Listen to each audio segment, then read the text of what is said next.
Hindalco Q1 result, मुनाफा घटकर 600 करोड़, आय बढ़कर 19,904 करोड़ रुपए। हिंडल्को इंडस्ट्रीज लिमिटेड ने को वित्त वर्ष 24 की पहली तिमाही में 600 करोड़ रुपए का मुनाफा हुआ, जबकि इसके 588 करोड़ रुपए रहने का अनुमान था। हिंडाल्को की आय पहली तिमाही के दौरान 19,904 करोड़ रुपए रही, जिसके 16,948 करोड़ रुपए रहने का अनुमान था। हालांकि हिंडाल्को के मुनाफे में सालाना आधार पर गिरावट देखने को मिली। Hindalco Q1 result, Hindalco industries limited ने वित्त वर्ष 2024 की पहली तिमाही के लिए वित्तीय नतीजों का ऐलान कर दिया। पहली तिमाही में कंपनी का मुनाफा स्ट्रीट के अनुमान से ज्यादा रहा। कंपनी की आय विश्लेषकों की उम्मीद से कहीं ज्यादा नजर आई। वित्त वर्ष 24 की पहली तिमाही में हिंडाल्को को 600 करोड़ रुपए का मुनाफा हुआ, जबकि इसके 588 करोड़ रुपए रहने का अनुमान था।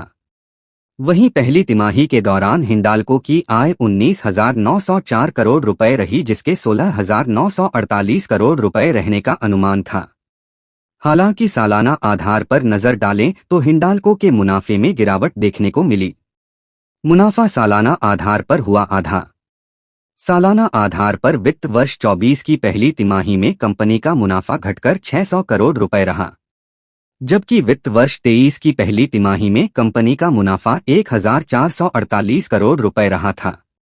सालाना आधार पर वित्त वर्ष 24 की पहली तिमाही में कंपनी की आय बढ़कर 19,904 करोड़ रुपए रही, जबकि वित्त वर्ष 23 की पहली तिमाही में कंपनी की आय 19,518 करोड़ रुपए रही थी। कंपनी का एबिटडा 1,561 करोड़ रुपए रहा, जबकि इसके 1,556 करोड़ रुपए रहने का अनुमान था। वहीं पहली तिमाही में कंपनी की एबिटडा मार्जिन 9.2% रही, जिसके 7.8% रहने का अनुमान था। एबिटडा सालाना आधार पर गिरा। वित्त वर्ष 24 की पहली तिमाही में हिंडल्को इंडस्ट्रीज का एबिटडा सालाना आधार पर घटकर 1,561 करोड़ रुपए रहा, जबकि वित्त वर्ष 23 की पहली तिमाही में कंपनी का एबिटडा 2,927 करोड़ रुपए रहा था।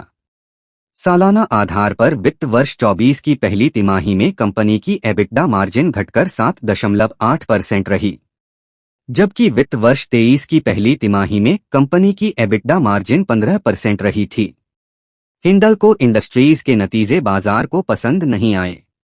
कंपनी का शेयर नतीजों के बाद NSE पर 2.16 बजे के करीब 2.28% या 10.60 रुपए गिरकर 454.25 रुपए के स्तर पर कारोबार करता नजर आया।